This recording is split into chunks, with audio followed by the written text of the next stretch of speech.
안녕하세요. 주권연구소 이형구 연구원입니다. 지난주에 이어서 우크라이나 전쟁에 대해서 다뤄보려고 합니다. 들어가기 앞서 최근 전황을 살펴보면은 지난 한 주 사이에 마리우폴 아조우스탈 제철소에서 버티던 아조우 연대가 전원 항복했습니다. 항복한 사람이 총 2,439명이라고 합니다. 그런데 러시아에 사로잡힌 사람 중에 4명의 나토 교관이 있다는 이야기가 나오고 있습니다. 구체적으로 거론되는 사람이 누구냐면 전직 미 특수작전사령부 제8사령관이었던 에릭 올슨이라는 사람입니다. 지금 사진에 보이는 인물인데요. 동그라미 쳐져 있는 사람이 에릭 올슨이 아니냐라는 의문이 제기되고 있는 겁니다. 지금 미국이나 러시아가 이 사람이 에릭 올슨이다, 에릭 올슨이 붙잡혔다 라고 확인해 준 건 아닙니다. 그래서 정확한 건 아니지만 여러분들이 보시기엔 어떤가요? 같은 사람으로 보입니까? 이 사람이 에릭 올슨이 맞다면 미 특수작전사령관을 했던 사람이 사로잡힌 거기 때문에 상당히 거물이죠. 이 사람 외에도 나토 연합지상사령부 사령관인 미 육군 중장 로저 클루티에, 그리고 캐나다 육군사령관 트레버 카디에, 영국 중령인 존 베일리는 영국군이 아니라 미 해군 보안작전본부장이라는 주장도 있습니다. 어쨌든 이런 사람들이 사로잡혔다고 이름이 오르내리고 있습니다. 아직은 떠도는 이야기이고 미국이나 러시아에 의해서 확인된 건 아니지만 만약 사실로 드러나면 상당히 파장이 크겠죠. 자, 그러면은 오늘 본론으로 들어가 보겠습니다. 우선은 미러 전쟁으로 러시아가 파괴되는 게 아니라 미국과 서방의 자본주의 체제가 파괴되고 있다라는 내용입니다. 먼저 경제를 보면은 미국은 러시아가 우크라이나를 공격하면 제재를 통해 러시아 경제를 파괴하겠다라고 이야기를 했었습니다. 그런데 막상 전쟁이 나니까 러시아 경제는 오히려 나아지고 미국과 서방의 경제가 파괴되고 있습니다. 러시아를 먼저 보면 기록적인 무역 흑자를 달성했다고 그럽니다. 하루에 10억 달러씩 벌고 있다. 작년에는 무역 흑자가 1200억 달러였는데 올해에는 2500억 달러를 이룰 것으로 예상하고 있습니다. 2배로 상승하는 거죠. 이렇게 무역 흑자가 나는 건 수출액이 8% 증가했는데 수입액이 44% 감소했기 때문입니다. 그러면서 흑자가 커진 거죠. 수출액이 증가한 건 에너지 가격이 올랐는데 미국과 유럽이 러시아의 에너지를 제재하지 못하고 있기 때문입니다. 그러니까 러시아가 재미를 톡톡히 보고 있는 거죠. 어떤 사람들은 그래도 제재를 하기 때문에 러시아에 물건, 상품이 없을 거다, 생필품이 부족할 거다, 뭐 이렇게 이야기를 하는데요. 실상은 그렇지 않습니다. 일본 언론이 러시아에 가서 취재를 했더니 물건 가격도 예전이랑 똑같고 물건도 충분히 있어서 보통 때처럼 살 수 있었다는 거예요. 이게 그럴 만한 게 러시아는 원자재랑 식량이랑 이런 게 풍부해서 밖으로 수출하는 나라입니다. 그러면 예를 들어서 미국이 러시아를 제재를 해가지고 러시아가 미국산 과자를 못 사 먹게 된다고 해봅시다. 그렇다고 해서 러시아가 뭐 못 먹고 굶어 죽고 이런 게 아니잖아요. 러시아가 만들어 먹으면 되죠. 지금 한국도 밀이랑 식용유가 부족해서 가격이 뛰고 있는데 러시아는 밀이랑 식용유가 있어요. 이런 데서 공급 부족을 느끼지 않는 겁니다. 그래서 최근에 맥도날드가 러시아에서 철수를 한다, 스타벅스가 철수를 한다 이러는데 이게 의미가 있습니까? 맥도날드 안 먹으면 러시아가 망하는 것도 아니지만 햄버거는 만들어 먹으면 되잖아요. 그래서 러시아에서 지금 맥도날드가 철수하니까 러시아에 새로운 햄버거 기업이 생겼습니다. 엉클바냐라고 해서 로고도 맥도날드랑 비슷하더라고요. 그래서 안 되겠다, 미국과 유럽이 러시아 주요 수입원인 석유와 천연가스 이런 에너지 자원에 대한 제재를 해야겠다 해서 나서고 있는데 이게 잘 되고 있지 않습니다. 사실 러시아를 에너지 제재하면은 그건 러시아 제재가 아니라 유럽 제재입니다. 물론 미국과 유럽이 러시아에 에너지를 수입하지 않으면은 러시아의 수입액이 줄어들겠죠. 근데 러시아가 천연가스랑 석유를 못 팔아서 손해볼 게 딱히 없지 않습니까? 나중에 팔면 되죠. 천연가스랑 석유가 어디 가는 건 아니잖아요. 그걸 사야 하는 유럽이 손해인 거예요. 그래서 제재가 지금 제대로 안 되고 있습니다. 헝가리, 체코, 그리스, 몰타 이런 나라들이 러시아 석유 제재는 안 된다 이렇게 이야기하고 있고, 천연가스 같은 경우에는 당장 유럽의 종주국인 독일부터가 제재를 못 받아들이고 있어요. 그래서 이런 기사가 나오는 거예요. 이게 무슨 기사냐면 미국이 러시아가 달러를 통해 가지고 결제를 하는 거를 지금 막아놨습니다, 시스템상. 그래서 자산을 동결하고 있는데 러시아가 천연가스를 팔려면은 유럽 국가들이 결제를 해야 되는데 달러로 결제를 못하니까 이 제재 때문에 결제를 못하는 거예요. 그래서 러시아가 달러 제재를 받고 있기 때문에 앞으로 천연가스 대금을 결제를 하려면은 러시아가 만든 은행에 계좌를 만들어 가지고 거기에 입금을 해라, 그렇지 않으면 천연가스 안 판다, 이렇게 하는 거예요. 그래서 당연히 제재하는 입장에서는 저기 계좌에 입금하는 행위를 막아야 될 거 아니에요. 저기 입금하는 행위를 허용하면은 제재가 완전히 굉장히 무력화되죠. 그래서 계좌를 만들어서 입금하는 거를 제재 위반으로 결정을 했거든요. 근데 이 상태로면은 유럽이 천연가스를 못 사지 않습니까? 결제할 방법이 없으니까. 그래서 결국에 유럽연합이 이걸 풀어줍니다. 러시아가 말하는 대로 러시아 은행에 계좌를 만들어서 거기에 입금해도 제재 위반이 아닌 것으로 해주겠다라고 해준 거죠. 그래서 결국엔 제재를 풀어준 거나 다름이 없습니다. 그러니까 대러 제재를 하려고 해도 잘 안 되고 있는 거예요. 유럽연합의 체제 구조 자체가 한 나라라도 반대하면은 유럽연합 차원의 결정을 내릴 수 없는 구조입니다. 그 제재가 안 되는 거죠. 대신에 전쟁으로 인한 경제 피해를 누가 받고 있냐? 미국과 서방 세계가 고스란히 받고 있습니다. 일단 미국과 유럽의 인플레이션이 심각합니다. 미국은 8%대 물가 인상률을 기록하고 있고요. 유럽은 7.5%, 영국은 4월에 9% 물가가 올랐어요. 경제 성장률도 안 좋습니다. 미국은 오히려 후퇴했고 유럽은 0% 정도, 그러니까 상장을 안 했다고 볼 수 있습니다. 근데 러시아는 경제 성장을 이루고 있거든요. 그러니까 경제가 침체하는데 물가가 상승하면은 민생이 파탄나기 마련이죠. 생계비가 부족해지고 그런 거예요. 언론에서 서방 세계가 겪는 경제 위기의 심각성에 대해서 잘 보도를 하지 않는데 물가 상승률이 7에서 9% 정도인 것도, 예를 들면 우리나라에서 90년대 후반에 IMF 사태가 있지 않았습니까? 그때 대기업도 막 줄줄이 파산하고 실업자가 엄청나게 늘어나고 사람들이 좌절을 해가지고 자살률도 엄청나게 상승하고 이랬어요. 그때 물가 상승률이 7.5%였습니다. 당시 경제 성장률은 마이너스 5.1%였어요. 이 정도 수치를 기록하면 한국의 IMF 사태 같은 상황이 오는 거예요. 그러니까 미국이 지금 마이너스 1.4% 성장에 물가 상승률 8%인데 이게 가볍게 보일 수치가 아닌 겁니다. GDP 대비 부채 비율을 보면은 지금이 세계 대공 때랑 비슷하다는 분석도 있어요. 이게 서방 세계가 처한 현실입니다. 이런 게 실생활에서는 어떻게 표현되고 있냐? 영국을 먼저 보면은 영국은행 총재가 식량 가격이 급등하고 있는 거에 대해서 종말론적인 상황이다, 이렇게 이야기를 했어요. 그리고 여론조사기관 입소스가 조사한 결과 영국은행의 4분의 1이 인플레이션 때문에 식사를 거르거나 식사량을 줄이고 있다고 합니다. 그리고 어린이를 먹이기 위해서 부모가 식사를 거르거나 따뜻한 물이 없어가지고 싱크대에서 아이를 간단히 씻긴다는 거예요. 충격적이지 않습니까? 이게 인플레이션의 영향으로 지금 받고 있는 상황입니다. 이번 자료화면에 있는 기사에서는 미국과 독일의 사례를 몇 가지 소개했더라고요. 휘발유가 4,000원이던 게 6,000원, 1갤런이 3.8리터거든요. 1리터로 치면은 1,000원이던 게 1684원으로 오른 셈입니다. 한국에 비하면 싸죠. 한국은 1900억 원도 넘고 2000원도 가는데 한국 같은 경우에는 1700원은 그전에도 넘었어요. 그렇기 때문에 200원 정도, 10분의 1 정도 올랐다고 할 수 있는데 미국은 1000원에서 1600원으로 올랐으니까 비율로 보면 상당히 오른 거죠. 60%가 오른 거 아닙니까? 그 음식점에서도 2만원이던 게 25,000원이 됐다. 독일에서는 식용유, 밀가루가 없다고 합니다. 6,000원이던 음식이 8,000원, 1만원이던 게 12,700원으로 올랐다 라고 해요. 이런 식으로 물가가 상승하면은 큰일 나는 거죠. 민생이 파탄 나는 겁니다. 그런데 물가 인상을 잡으려면은 경제학적으로 보면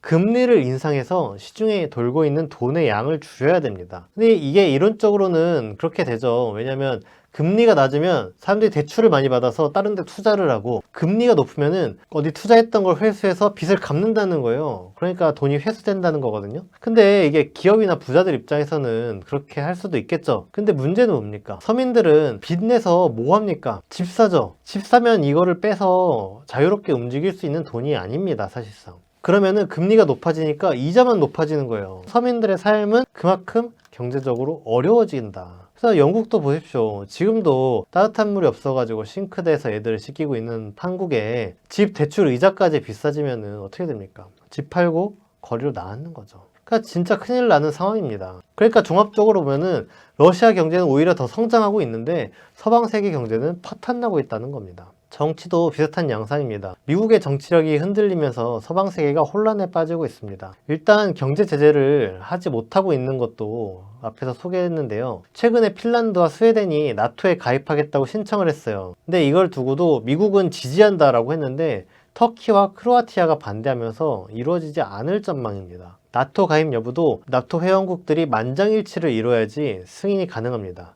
그래서 한 나라라도 반대하면 안 되는 거거든요. 제재를 결정하지 못했던 것처럼 나토 가입도 결정하지 못하고 있는 상황. 그러니까 미국의 정치력이 전체적으로 안 먹히는 상황이 벌어지고 있는 겁니다. 그래서 나토 가입이 무산되면은 스웨덴과 핀란드는 괜히 러시아랑 살만 나빠지는 자충수를 두게 되는 셈이죠. 그래서 실제로 벌써부터 러시아가 5월 21일부터 핀란드에 대한 천연가스 공급을 중단해 버렸습니다. 그리고 미국이 사우디한테도, 중동의 친미 국가죠, 사우디한테 기름값이 지금 너무 오르기 때문에 석유 증산 좀 해달라고 요청을 했는데 사우디가 거부해 버렸습니다. 오히려 사우디는 지금 중국이랑 석유 거래를 위안화로 하겠다, 이런 방안을 검토 중입니다. 이게 큰일인 게 석유는 달러로만 거래할 수 있게 해놨습니다, 미국이. 그래서 이걸 통해서 달러가 전 세계에서 통용되는 기축통화 지위를 유지할 수 있는 상태거든요. 왜냐면 석유는 꼭 필요한 자원이기 때문에 이 석유를 달러로만 살 수 있다면은 달러는 안전한 자산이다, 달러는 많이 갖고 있어도 쓸모가 있기 때문에 안전하다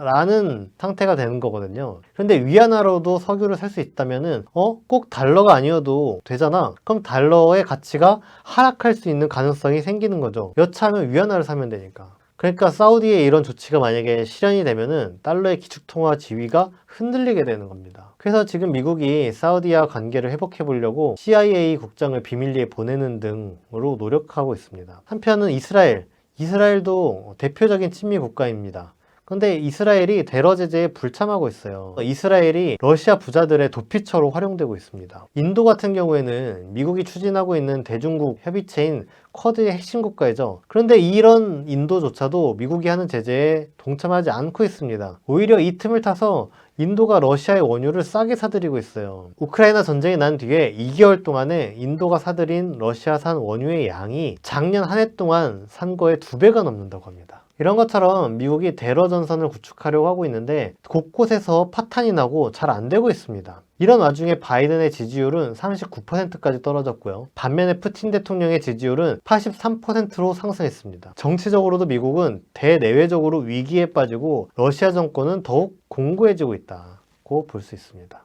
그러니까 종합하면은 러시아는 승승장구하고 있는데 미국과 서방의 체제는 파괴되고 있다. 그런데 이런 양상이 시간이 더 지난다고 해서 달라질 만한 요소가 없습니다. 그래서 지금 경향이 계속적으로 커진다라고 봐야 할 것 같습니다. 그러고 보면은 러시아가 전쟁 초반에 충분히 우크라이나를 제압할 수 있는데 왜 그렇지 않지? 괜히 전쟁을 질질 끌어가지고 피해를 키울까 하는 의문이 있었는데 지금 보니까 전쟁이 길어질수록 서방 세계가 더 큰 고통을 받는 상황인 거예요. 그래서 러시아가 전쟁을 장기전으로 끌고 가려고 한다라는 예상이 나오고 있습니다. 왜냐? 그게 이득이다 이런 거죠. 이런 상황에서 바이든 대통령이 황당한 말을 했어요. 푸틴 대통령이 전쟁을 멈출 방법이 없다. 그래서 푸틴 대통령에게 전쟁을 멈출 명분이 필요하다. 우리가 그걸 알아내려고 노력하고 있다. 라고 이야기를 한 겁니다. 이게 무슨 말입니까? 마치 미국이 러시아를 걱정하는 듯이 말하고 있는데 그게 지금 맞아요? 아니죠. 완전 허세입니다. 이 양아치들이 지들 약한 거를 숨기려고 허세 부리는 거랑 똑같은 화법이에요. 미국이 전쟁을 끝내고 싶으면서 푸틴이 바라고 있다, 이런 식으로 허세를 부리는 거죠. 만약에 미국이 강하고 미국은 전쟁을 끝내는 걸 바라지 않는다, 이런 상황이면은 러시아 너네가 전쟁 계속 할래? 그러면 너네 피해가 엄청나게 클 거다. 아니면 러시아를 박살내겠다. 당장 멈춰라. 이런 메시지를 내야 되는 거 아닙니까? 근데 실제로는 어떻습니까? 미국이 러시아에 전화를 걸어가지고 휴전을 제안했다 그래요. 그런데 러시아가 거부했답니다. 이것도 보면은 원래 지는 쪽이 먼저 그만하자고 말하기 마련입니다. 그래서 먼저 휴전하자고 제안을 하면은 어떻게 됩니까? 상대방이 야, 니네가 휴전을 바라면 너네가 뭘 어떻게 우리한테 해줄 건지 제시를 해라, 이런 식으로 흘러가게 돼 있어요. 이런 것처럼 미국이 러시아에 휴전을 제안하면은 미국이 러시아의 조건을 맞춰줘야 됩니다. 그러니까 방금 전에 바이든 대통령이 푸틴 대통령에게 전쟁을 멈출 명분을 찾고 있다라고 이야기를 했는데 이 말도 그런 말이죠. 미국이 러시아 조건을 어떻게 하면 맞춰줄 수 있을지 모색 중이다 라는 의미가 되지 않습니까? 또 하나 근데 재밌는 거는 통화를 했는데 러시아가 어떤 조건을 제시했다, 이런 이야기가 들리지 않습니다. 종합하면은 미국이 휴전 제의를 했는데 러시아는 그거를 거절하고 휴전을 할 수 있는 조건에 대해서는 제시하지 않았다는 거예요. 그러면은 이것도 러시아가 전쟁을 끝내길 바라지 않고 시간을 끄는 듯한 행보를 보이고 있다는 것을 알 수 있습니다. 또 한 가지 흥미로운 거는 미국이 러시아에 계속 전화를 걸었는데 러시아가 안 받았다고 그래요. 그러다가 5월에 전화를 받아서 가까스로 통화를 한 겁니다. 근데 이걸 두고 미국이 뭐라고 반응을 보이냐면은 아니 러시아가 왜 전화를 받았냐, 그러면서 러시아가 전화를 받은 의미를 분석하는 거예요. 근데 전화를 받는 게 당연하고 안 받는 게 이상한 거 아닙니까?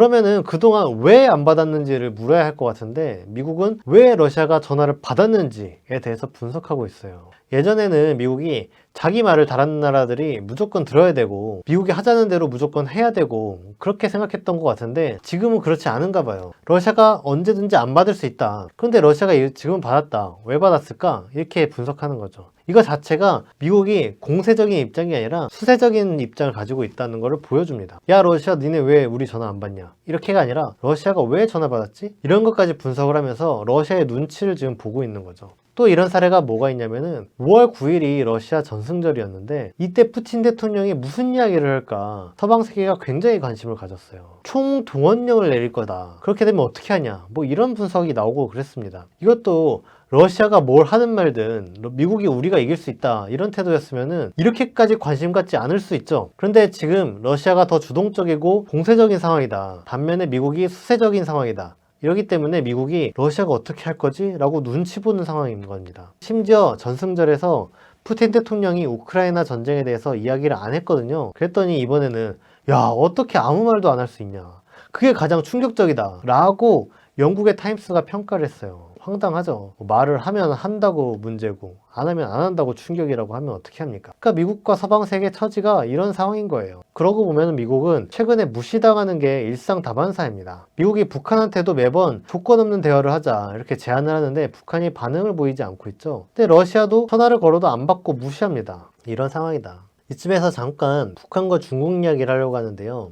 이거 관련해서도 우크라이나 전쟁과 관련해서 한반도 주변 정세와도 연관이 있지 않나 싶어서 살펴보려고 합니다. 5월 6일에 중국이 9월에 열릴 예정이었던 항저우 아시안게임을 연기하겠다고 발표를 했습니다. 코로나 때문이라고 이유를 밝혔는데 이게 이상하다는 거예요. 항저우가 속해 있는 저장성까지 확대를 해도 5월 22일 기준으로 확진자가 없습니다. 5월 9일부터 5월 22일까지 약 2주 동안에 걸쳐서 살펴보면은 신규 확진자가 저장성에서 6명 나왔습니다. 저장성의 면적과 인구가 대한민국이랑 비슷하거든요.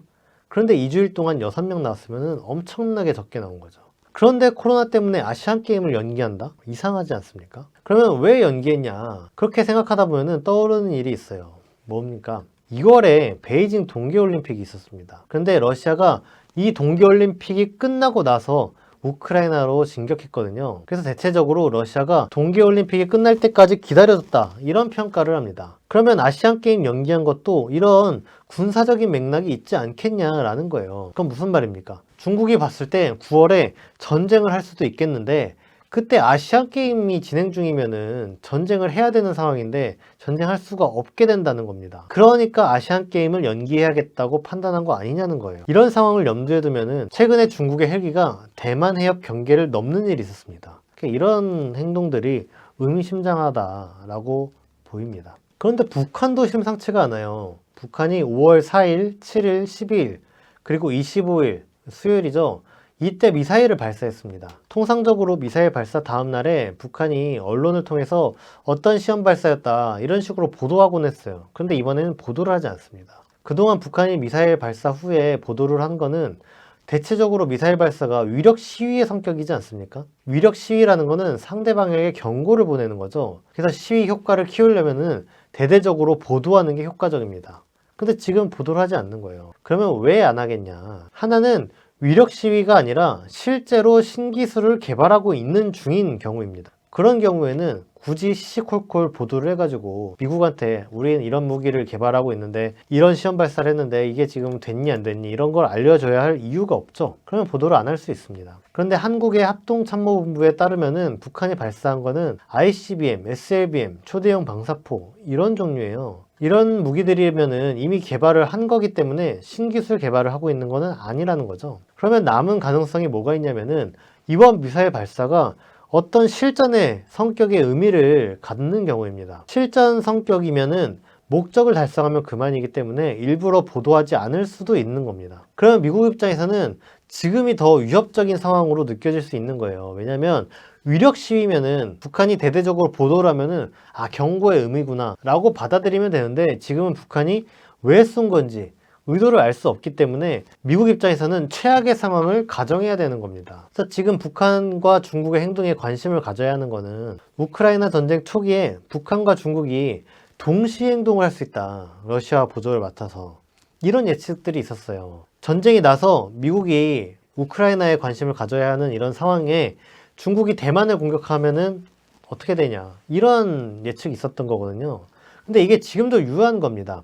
왜냐하면 러시아가 승리를 거두고 있고 그 승리를 더 키우고 있는 상황이기 때문에 이런 상황에서 북한과 중국이 군사행동을 할 수 있는 가능성이 여전히 있는 거죠. 그리고 이 북한과 중국이 군사행동을 할 수 있는 가능성이 있다라는 거는 미국의 행동을 억제하는 역할을 하고 있습니다. 미국이 우크라이나 전쟁을 두고 할 수 있는 군사행동의 단계를 4가지로 분류를 한번 해봅시다. 1단계는 뭐냐? 지금 상황입니다. 미국이 우크라이나에 무기를 지원하고 우크라이나 군대에게 정보를 줘서 러시아군을 공격하게끔 만드는 거죠. 미국이 교관을 보내가지고 우크라이나 군을 훈련시키고 지휘할 수도 있습니다. 이런 지원의 역할. 그런데 이런 걸로는 러시아에 자잘한 상처 같은 거는 줄 수 있어도 러시아 군을 격퇴하고 이기기까지는 어렵습니다. 그 다음으로 2단계는 미국이 우크라이나에 군대를 직접 투입해서 러시아군과 싸우는 단계라고 할 수 있습니다. 우크라이나에서 러시아군을 격퇴시키려면, 물러가게 하려면은 이 정도는 되어야 됩니다. 그 다음 3단계는 미국이 우크라이나의 영토에서 전쟁을 하는 거에 머무르지 않고 러시아 영토를 공격해 나서는 겁니다. 4단계는 아예 모스크바 공격에 나서는 거라고 할 수 있습니다. 그런데 3, 4단계를 하는 거는 사실상 어렵습니다. 러시아가 본토를 공격받을 정도로 몰릴 것 같으면은 차라리 미 본토를 핵무기로 공격해야겠다. 이렇게 나설 수 있기 때문입니다. 그러면 미국이 2단계까지는 할 수 있지 않을까 가능성이 있습니다. 우크라이나 영내에서 충돌하는 것 정도로는 러시아가 미 본토를 핵 공격하는 것까지는 하지 않을 거다. 이렇게 판단할 수 있기 때문입니다. 사실 미국이 참전했을 때 서방 세계가 안전하냐? 그런 건 아니에요. 미국이 참전한다는 거는 그건 곧 나토가 참전한다는 뜻이죠. 근데 러시아가 나토가 참전하면 핵전쟁이다 이렇게 이야기를 해놨거든요. 그래서 실제로 러시아가 나토를 상대로 전쟁을 벌여서 이기려면은 나토가 나라가 몇 개입니까? 그리고 상당히 경제력이나 군사력이 강한 나라들도 있어요. 이런 나라를 상대로 이기려면 핵무기를 쓰지 않을 수가 없습니다. 그래서 나토가 참전하면 정말로 핵전쟁이 날 가능성이 매우 크죠. 그러면은 유럽이 큰 피해를 보게 됩니다. 근데 미국이 그럼에도 불구하고 2단계를 결심할 수 있다는 거는 유럽이 피해를 입는 거지 미국이 피해를 입는 건 아니다 라는 판단을 할 수 있기 때문이에요. 미국은 자기네들이 다치지 않으면 신경 쓰지 않습니다. 근데 여기서 문제가 있는 거는 바로 북한과 중국의 존재예요. 미국이 나토와 함께 참전을 해가지고 러시아 대 나토의 전쟁이 벌어지면은 그게 곧 핵전쟁이 된다. 이때 러시아가 핵무기로 유럽을 때리는 것까지는 괜찮은데 자칫해서 핵전쟁이 벌어지면은 북한과 중국이 동시 군사행동에 나설 수가 있다는 거예요. 북한은 주한미군, 주일미군을 공격하는 거고 중국은 대만을 공격한다는 거죠. 그렇게 되면은 북중러대 서방세계에 3차 대전이 촉발될 수 있다는 겁니다. 근데 일이 이 지경이 되면은 미국으로선 감당할 수가 없는 거예요. 그렇기 때문에 미국이 2단계 직접 참전하는 것을 못하고 있다는 겁니다. 결국에 북한과 중국이 미국을 제어하고 있는 역할을 하고 있다는 거죠. 그래서 미국은 참전을 하고 싶어도 할 수 없는 게 현실이다. 이게 지금 미국이 처한 근본적인 한계다 라고 할 수 있겠습니다. 이번 아침 햇살은 여기서 마치도록 하겠습니다. 시청해주셔서 감사합니다. 아침 햇살을 집필하는 이형구 연구원의 신작 신제국주의의 몰락. 블라디미르 레닌의 제국주의론이 출간된 지 105년. 오늘날 우리는 뉴스를 통해 매일같이 미국이 몰락하는 모습을 보고 있습니다. 미국 중심의 신제국주의 체제가 왜 어떻게 몰락하는지를 보여주는 책 신제국주의의 몰락. 지금 서점에서 만나보실 수 있습니다.